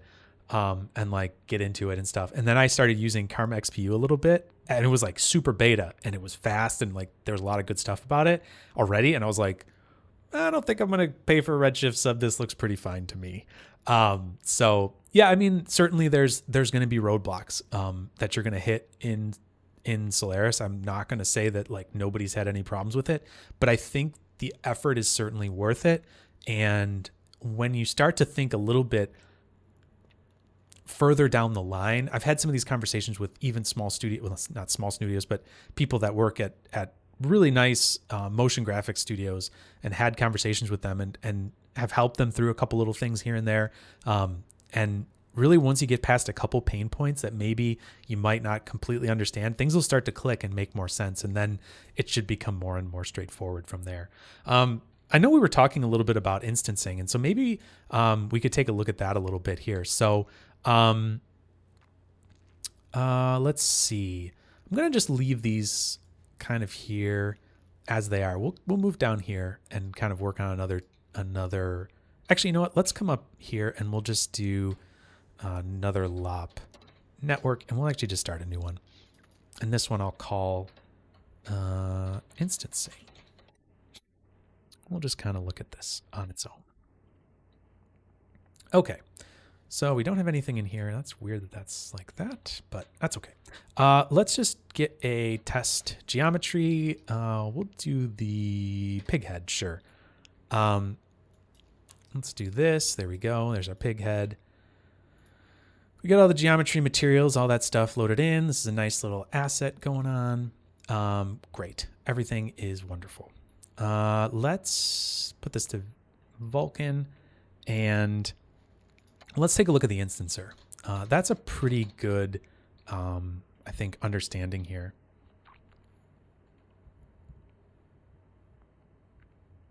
Birdade's asking just a quick question here. It was an RTX 4080 and a Ryzen 7, but the Solaris is not interactive as it is for some people. Am I doing something wrong, or is a CPU a bottleneck? I'm not sure what Ryzen 7 you have. I'm guessing it's probably a fairly modern one if you've got a 4080. I really doubt that would be a bottleneck. I'm curious as to what is not interactive for you. If it's like, if you're talking about tumbling in this viewport here, that's going to probably be a graphics card thing. If you're talking about tumbling in this viewport here, this is CPU, right? So this is going to be all CPU processing. And so I have a Threadripper in mind, you know, a pretty decent one. And so that's going to be a lot faster for me. This XPU here is going to be using both my GPU and my CPU. And one thing that I should notice here is that this is compiling.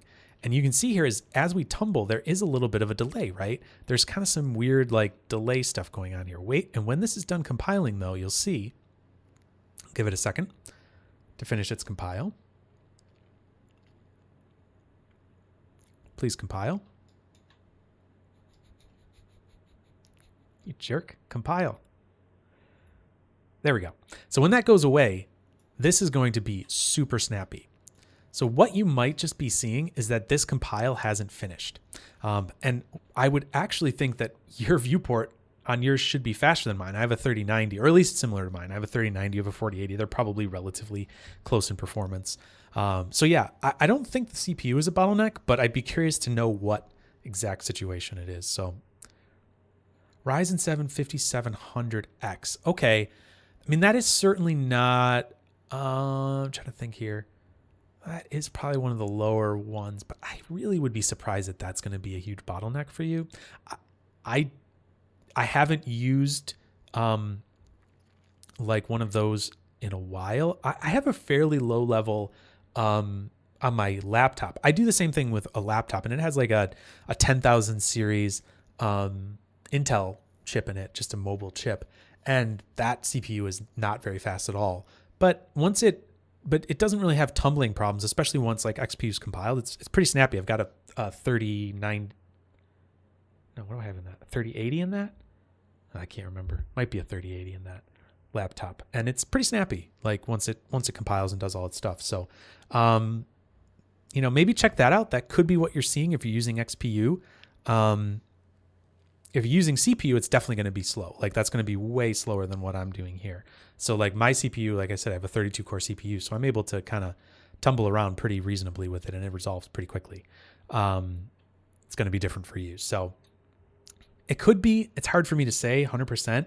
I'd have to kind of see what that is. That might be a good thing to just, if you have like can do a screen record of it or something like that. I know that'll actually hurt your performance, but maybe that would be cool, and you could drop it in the Discord and we could talk about it or whatever. If I see what's happening, that might give a better sense of it, whether it's in the Vulkan or CPU or XPU. Anyways, so we've got this asset here, and this is the instancer, right? And so what we can do here is kind of interesting. We have this input stage, and we have our possible prototype sources. So this is a very interesting node, and I just kind of want to talk about some of the options that you can do with it. First, we're going to do it with the possible prototype source here. And the idea here is that we want to use this asset as one of our prototype sources. That just means one of the sources for our instancing. They're called prototypes in USD. So that's why we're seeing that term. So here you can see we're going to be using the second input and give it some prototype primitives. So I'm going to just select the pig. I'm going to throw that in there. Great. And the other thing is we need something to tell it where to instance. So if we double click on this, we can come inside and see we're now in a SOP context here. So we can just do a grid, and we can do let's do a scatter and a line, because that's going to actually give us some p-scale on these points sort of for free. And so now we have that. Let's do our coverage. That would be cool. Yeah, I would love to have some guests on. Yeah, I've had some issues with guest stuff in the past, so I'm a little gun shy with that sometimes, but I should really do that more often. Yes, I agree. Yes, Tolia said you can see how much CPU and GPU Karma XPU is using in the bottom text line. Yeah, exactly. In your case, you should have it should be like almost 90% GPU, and which is optics, and CPU should be like a couple percentage points. That's how my laptop is once it's like up and running. So yes, I'd love to have Simon Holmendahl on. He's a busy dude. I've had some chats with him before, but I don't know if he would. Yeah, he's a busy guy. But that would be really cool. Okay, so we have our scatter and line here. I'm going to change this down a little bit, make a bunch of points here. Actually, you know what? Maybe we'll do it by, can we do this by number of points? I think that's going to give us p-scale still. Yep, for sure. We'll start with 1,000. That's fine. And there we go. We've got 1,000 instanced points here. We can also use this to do our offset angles and things like that. Like our minimum maximum angle. Yeah, Fancher, Mark Rancher. Fancher is awesome. I don't have like a ton of contact with all these people like all the time. So yeah, sometimes I like the Mark Fancher thing came about because we both were at an event in Texas doing like a workshop. And so we had a chat. I was like, oh, you should totally do it. And he's like, oh yeah, I'll do it. So yeah, we do need to have some more guests on over time. Anyways, so here's the instancer. We're using the second input. And there we go. We're instancing our geometry here. And this is a point instancer. So this is just going to show up as a pig here in the prototypes. And then we've got our instancer. And this has a bunch of point information on it. So if we look at positions here, these are all the points. There you can see the data for them. And then we've got what prototype that we're using here. In this case, they're all index 0 and scales for them, things like that. So this is how this one works. Basically, there's a bunch of attributes on this primitive that tells it how the orientation should be and all that type of stuff, you know, where they should sit and all that thing. And then it copies the instances on like that. And we could do more here. We could add in the rubber toy if we wanted to, and we could just merge those together. And the interesting thing is nothing changed, right? So this is the one thing that's very different in USD and Solaris, is that we've told it to specifically just bring in this pig. So instead, if we control click on this little arrow, this is going to show us the data that's coming into this second input. And we can look at the pig and the rubber toy, and we can select both of them. We can hit apply, hit OK. And now we have the pig and the rubber toy. Now that's just a little texture thing there that I think is happening. What is happening there? I think that's literally just a display like bug. There we go. That's just a little thing that happens. Now, in that case, this is something too to know about Solaris, is that the viewport is actually separate from the scene graph tree, right? So if you run a viewport render here, and take a look at what this looks like, here we go. Here's all of our little characters, you know, scattered around in here. This is actually different. This is going through a thing called Hydra. So this is the viewport viewer in here. If we put down a Karma node like so, and kicked off the render with this right here, we said render to disk or render to mplay, that's using actually a completely different, that's actually just using the information from the geometry spreadsheet and isn't translating it into this Hydra viewport. So if you have like a weird little glitch like that, where maybe a texture is not showing up or something, sometimes it's good to check and see if it's just the viewport, and just, you could always start up a quick mplay render and see if it's showing up in there, because a lot of times this just kind of it's just the way that data flows into USD. There could be a texture update that just doesn't flow down properly or whatever. So little things like that are possible, and certainly are things that we're trying to work on all the time to make better in Solaris. But you know, there is a little bit. If I ever thought about doing any monthly challenges with the Houdini Hangout community, yeah, get some Houdini merch. No, I've never really thought about that. I don't actually do this as an official like work thing. This is just my own on the side thing to do. And so I don't really have like, yeah, I would have to see how that would work to get merch and things like that. Maybe it could be possible, but yeah, that'd be kind of fun. I don't know. It's a lot of, honestly, I try to keep this to a minimum amount of work, honestly, for myself, just because it's a lot of work, like doing a stream every weeknight or every once a week and stuff like that. So, but no, it's a good idea. Certainly a good idea. Yeah, it's a good suggestion. Oh, and if you have suggestions or ideas or anything like that, you can go to the Houdini Hangout Discord server. And I have a suggestion for topics for the stream, and I also have stream improvement suggestions. So if you have a suggestion to improve the stream or, you know, things like that, feel free to drop them in there and just say, hey, here's an idea. And that would be cool. I'd love it. Okay, so here we are with all of these objects in the viewport, and things are fine. I mean, we've got 1,000 of them in here right now.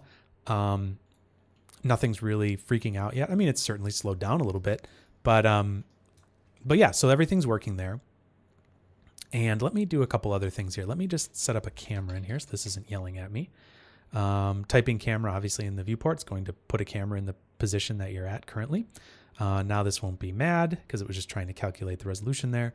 Cool. And let's come up here and do a Karma physical sky. Wire that in. There we go. Let's do XPU here. And I am going to increase the exposure there just a little bit.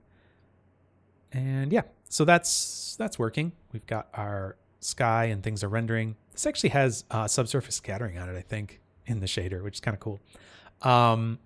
Anyways, so here is these scattered objects, right? And what if we want to go like real crazy with these, right? So let's go back to Vulkan and let's jump in here and let's just add a 0 onto here, right? See what happens. Okay, so we've now drastically increased the number here. And yeah, it's chugging a little bit. But what you see is there's actually this active representation back here of it actually checks to see if we're hitting a threshold, which is if we come into here and go to optimize, there is a scene polygon limit. So if you're running into problems, you can always bring that down to 25 million, and that's going to reduce the polygons that are being seen. We could bring this down to 10 million, and we're going to get better playback results, right? So this is one thing that you can do in here. So we can bring this back up to 100 million, and it's going to go back to where it was. So that's one thing, right? Now there is another thing that can be done here, which I think is really neat. The idea here is that any of these assets that are created, especially anything created with the component builder, if you're not familiar with the component builder, it's really cool. Component builder is this workflow here, and it allows you to make really nice assets. So if I came in here and dropped in something like let me just put in Tommy here into the default, and let's just say I did a let's do like a shrink wrap or something like that of Tommy like this, and did a remesh of that, wired that in here. I mean, this is just a super simple representation of him, sure, like that. This is now going to show up as our proxy. So if we come up here and look at this, we're going to see that we have a component. We can call this Tommy V2, whatever. And we've got a geo. We don't have any materials on it. We haven't put any materials on it. That's fine. But we have a render and a proxy. And if we look at this here, we can actually see final renders. There's Tommy. There's our preview, our proxy. And so this builds these kind of assets. But another really interesting thing when you build an asset like this is you actually can use this little mask option here. And if we click on this and uncheck load all payloads, we can now see just a bounding box. And this I think is really interesting because this is a representation of the bounds of our rendered geometry, right? Or proxy geometry, whatever. But this is super, super lightweight, or not actually loading any of that data in to our scene. And we can do that same thing with these test geometries. Now I built this from scratch. There is actually a Tommy in here, if I'm not mistaken, and it's similar. You know, it's got he's got test geometry and stuff like that. But you can see here now, this is also just a bounding box, because in the viewport, this is a viewport override down here, basically, or a scene graph override. You can see viewport load masks. This is now going to stay for any of these. So now both of these are only showing up as bounding box. We come down to the instancer. Hey, those are only showing up as bounding boxes. That's kind of cool. And then we come down here, and you might think, oh, okay, cool. Well, now we can render this and just wait a second. It's not doing anything. So the idea behind this is that if you have a gigantic scene and you're loading everything in and getting everything all set up, you probably don't want to load that all into memory instantly, right? And have this huge scene loaded, right? So this is kind of this delayed loading idea that exists within USD. This is a native USD feature. This has nothing to do with Solaris, but this is a USD thing. And so we can see down here that the pig and the rubber toy have this, if we use our little question mark here, we can see these are unloaded payloads. And that just basically is giving us this bounding box. And so we could up this to crazy, crazy numbers, and it's not going to care. We could do that. We could do, well, the only thing it's going to care about, I should say, sorry, is the number of primitives that it's going to have to create in the scene. So if we come back up here and look at this, it doesn't really matter to it. Like, yeah, it's going to slow it down because there's a lot of data in here, but this is 1 million of those, I think, maybe. I don't even know. What did I write in there? Is that 1 million or 10 million? Sorry, it's 1 million. So we've got 1 million of these in here. This is the 1 million points. So let's maybe go like 500,000, like that. Okay, so there's our 500,000 objects. We've got them all in the scene here. And obviously this is definitely going to be going really slow. And if I was going to turn this back on, it's going to be slow as well. It's not going to really be able to load these very well because there's hundreds of thousands in here and millions of polygons, things like that. It's just not going to be happy. So the question is, how would you render it then? If you don't want to have this where you like literally can't tumble around and you wanted to have a scene where you could actually tumble around in it. Yep. There we go. Let me just do this. Let's change this back down to 100,000 maybe. That's a little more reasonable in this scenario. And let's turn this load payloads back on. And we can see now we have pretty reasonable viewport performance here. We're able to move around in it, all this kind of stuff. Scary moment. Yeah, it's always a scary moment, right? So if we did this and came down here, and let's just say we were like, I don't know, in like this, let's just say. We could render this to mplay. Use the new crowd procedural. Yeah, you could. You could do some cheating. I'm going to kick off an mplay render here and just see what happens. And the really cool thing is that basically, I mean, once it loads the file, it basically starts right away. There's more or less no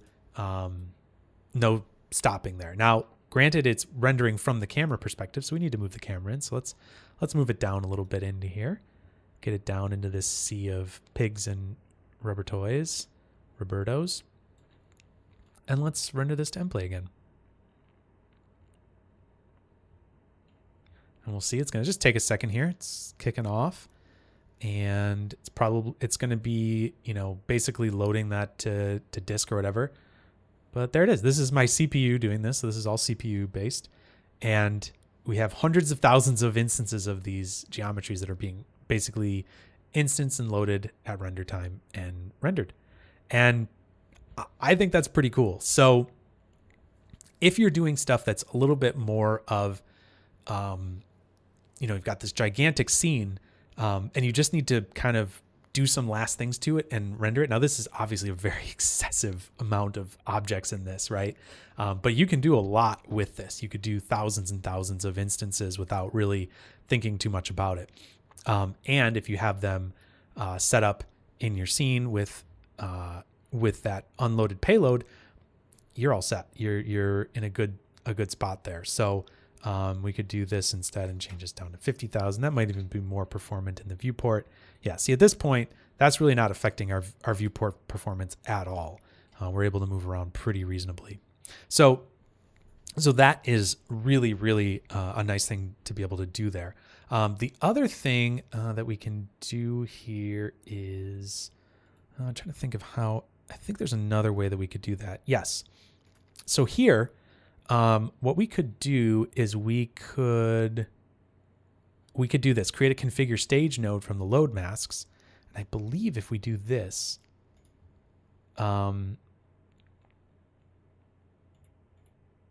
we could actually control if there were other objects in our scene, like say this was like a forest and we had like a hero building or something like that. You could say, okay, the forest, let's not load that, like unload those primitives. But for the hero building or something, maybe that's in the middle of the forest, let's load that so we can actually see it and kind of work with it.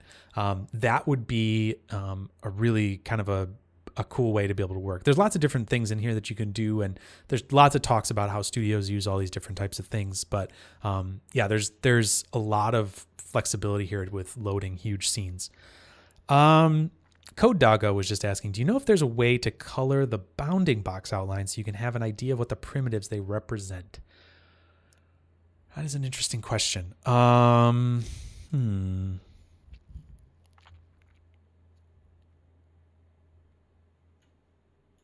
If you were doing it,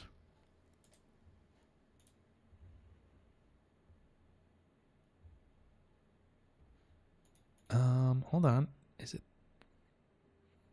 this? Let's just see. Let's just give it some color that's very conspicuous. No.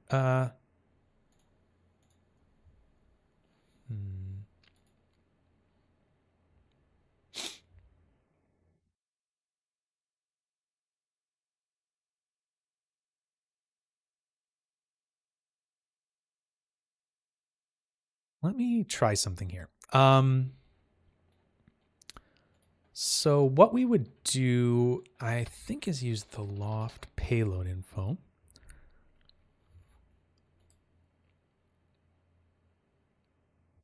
Yep, I think this would do it. Okay, let me do something different here. So let's just say we were building something, sub create, and we'll just do something really dumb like a sphere, polygonal sphere. Here's our SOP create 1. And let's just say that we were going to, the way that you would kind of create a payload, this actually happens inside of those component nodes.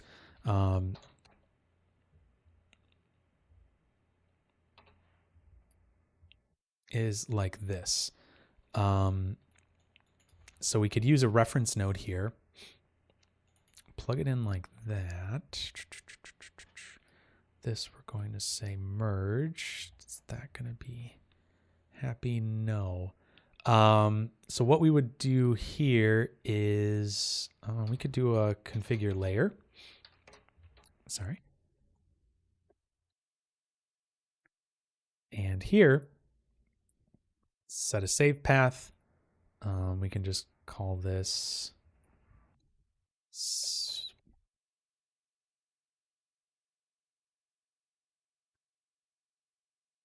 actually what I would probably do is do this. I would do sphere slash geo/USD like that. So that would be our geo layer.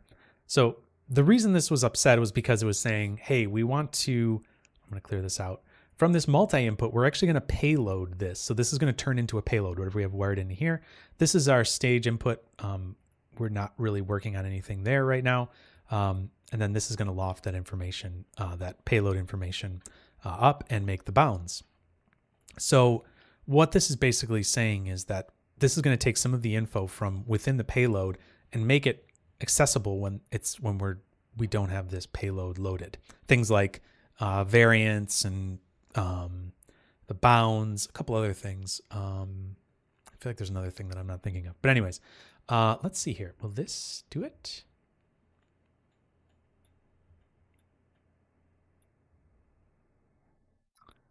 Oh, I was hoping that would do it.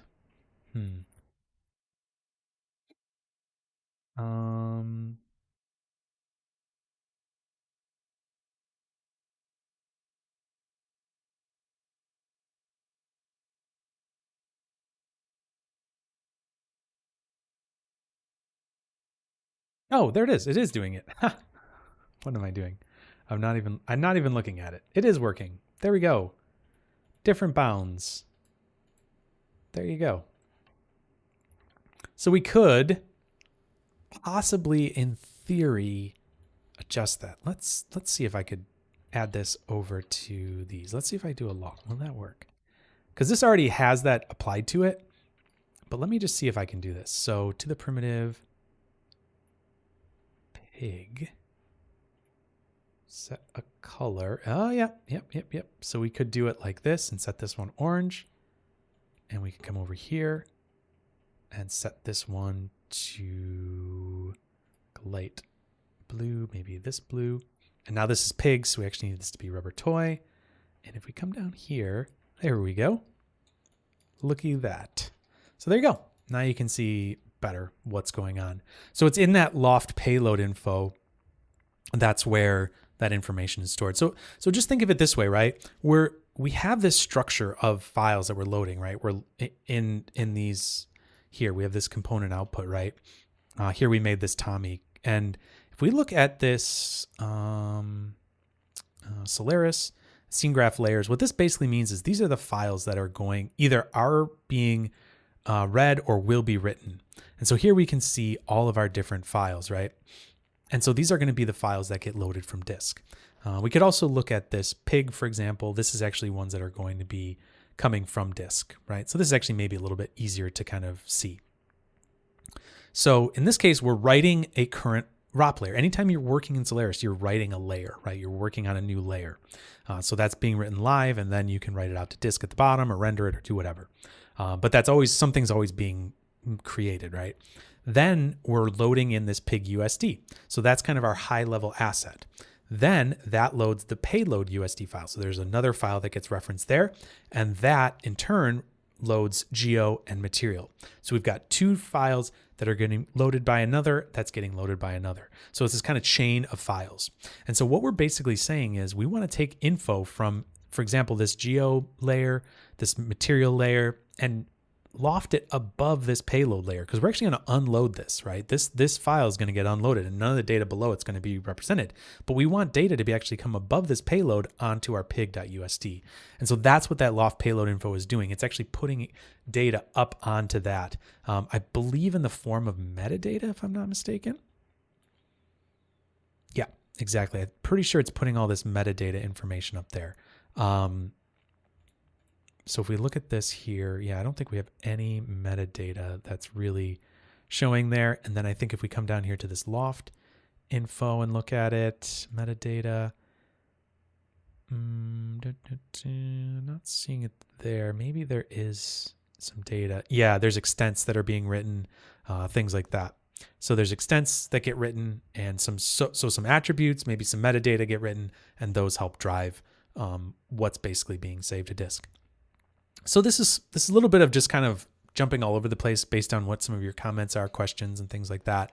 But I think it's interesting. I think these are things that are kind of cool to know about, but also really, really help you out when you're working. Because if you get to a huge scene like this, knowing the best way to kind of work in here and be able to get to a good result is going to make your life a lot easier, right? And how to load and unload these things in the viewport, it's going to make your life a lot easier. So what we could also do here is, like, let's just see, like a test geometry. Let's load in, sure, let's load in Crag. So we've got Crag here. We throw it into the instancer, and what we could do here is, I could actually throw this down here, and we could just say, let me see here.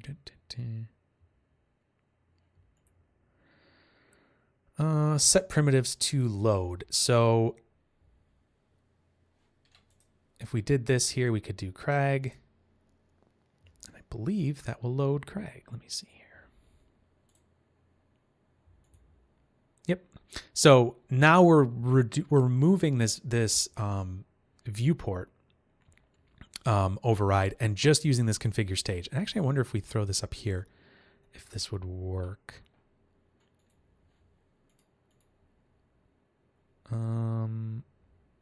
No, it's not, because we have to tell it what ones to load. So we're specifically saying only load Crag at this point. So let's say that's like a hero building or something, right?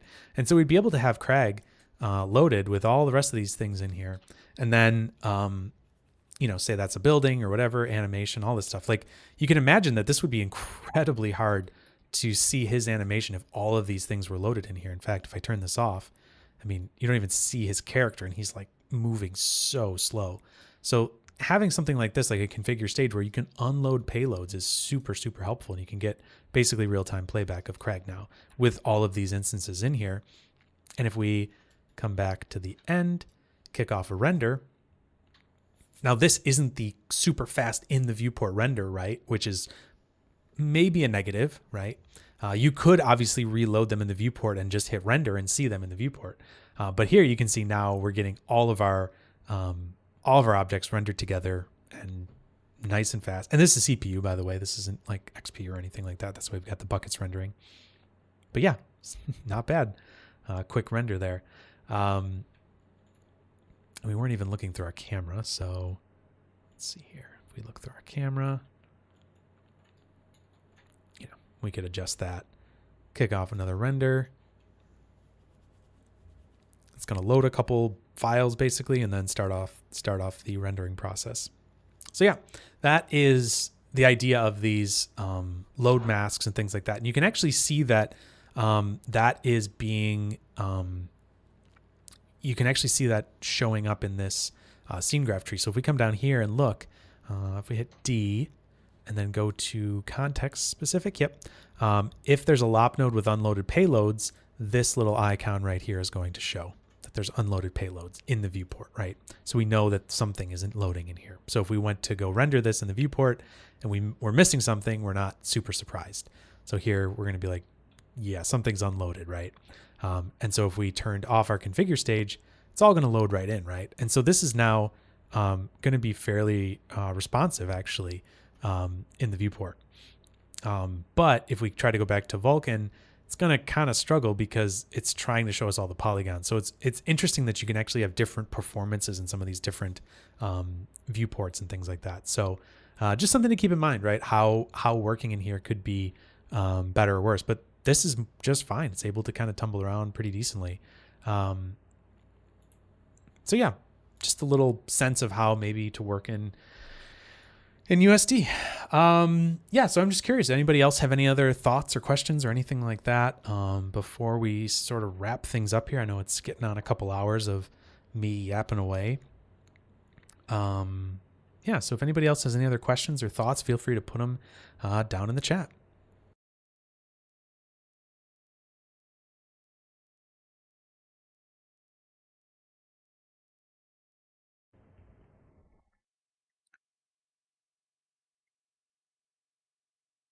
All right. Cool. I got the question there from on the Discord about texture paths and stuff like that. So I'll take a look at that and see. Maybe tomorrow I'll just send a message and see if that was ever added or changed. It might just be that it doesn't work still. I mean, it's more of maybe a Material X thing at that point. But yeah, we can. I actually wonder if you could use excellent yapping. Thanks. Oh yeah, it's like I'm a semi-professional yapper. Yeah, lots of interesting stuff in here, obviously. Lots of different ways that oh cool, Code Doggo, that's great. Yeah, I mean, for sure. I think yeah, there's so much you could do with Karma and helping speed up stuff. I mean, just the fact that XPU will use all of your computer's resources is really nice for speed because it's going to use all of your CPU and all of your GPU. When I did Houdini a few years ago, I was using Arnold for rendering at the time. And for me, it was, I was just using my GPU and it was like, it helped a lot to render that way. But yeah, it would be nice to have used my CPU and my GPU at the time, but there we are. Dan, oh, cool. Glad I made Solaris a little less scary. That's great. There's lots of great resources out there too. Solaris is sweet. There's Adam Schwab has a really good Solaris kind of primer for rendering and things like that. Really great information as well.